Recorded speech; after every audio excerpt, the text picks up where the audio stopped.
Tiga tersangka kasus pembunuhan Vina dan Eki di Cirebon sampai kini masih buron. Padahal satu dari tiga tersangka yakni Eki disinyalir adalah dalang pembunuhan dan pemerkosaan Vina. Kematian sepasang kekasih itu terjadi pada 2016 lalu.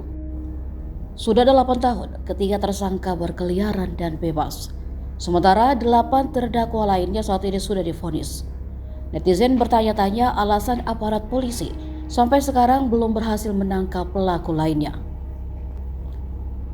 Kabid Humas Polda Jabar Kombes Pol Yulius Abraham Abbas mengatakan penangkapan terkendala identitas asli para pelaku.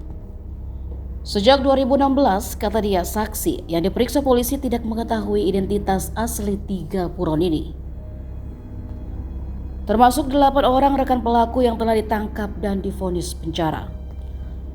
Terkait identitas, baik itu berdasarkan pemeriksaan saksi maupun fakta di persidangan, polisi baru menemukan yang namanya inisial yaitu Dani, Andi, dan Peggy alias Perong.